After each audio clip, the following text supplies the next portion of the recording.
4 disappearances, all connected to one man, and the bodies have not been found. Today, we're going to be talking about Carol Ann Riley and the trial. So let's start with Carol. Carol was a 42-year-old who disappeared from San Diego, California on April 5th, 1986. So, if you remember in part 3, I talked about how Robert just kind of dipped out of the country. Well, he comes back after 3 years, and he comes back with a Libyan passport, and the name on this passport is Robert Smith. So, Robert breaks his leg while he is on vacation in Colorado, and his nurse at the hospital that he is getting treated at is Carol. Carol received her nursing degree from the U of M, go Blue, and she was a divorcee who moved to Colorado, and after her and Robert had been dating for a while, he did convince her to move to California. But on the night that she disappears, she calls her friend Sheila and says that, look, I'm going to break up with Robert over dinner. This isn't what I want. I want to marry this doctor in Colorado. And she tells Sheila, oh, I can handle Robert. The next morning, Carol doesn't call the clinic to check on her patients like she normally would for work, and her friends get super concerned, and they keep trying to call her, and nobody can get a hold of her. So her fiance, the doctor, hires a private investigator named Scott Gould.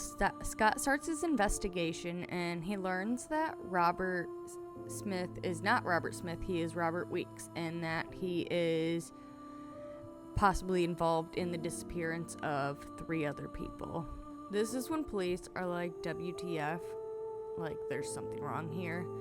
And Robert gets aired on Unsolved Mysteries, and this kind of sparks a nationwide manhunt. Thanks to tons and tons of tips, he is located in Tucson, Arizona under the name of Charles Stoltenberg.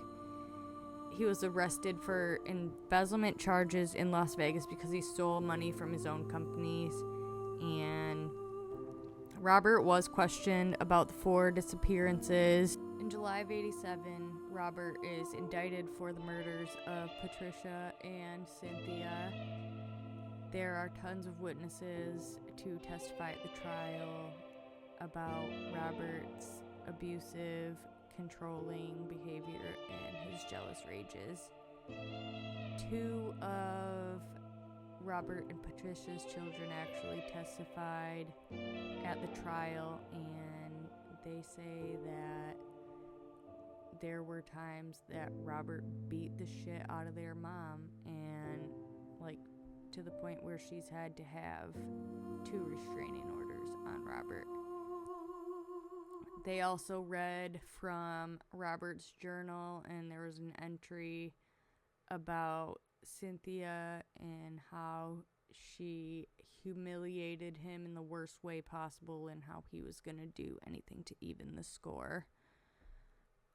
In 1988, he was convicted for the murders of Patricia and Cynthia, and this was actually the first successful nobody case in Nevada history. It was known that Robert was interested in mining, so there's been speculation that they could have been thrown down mine shafts.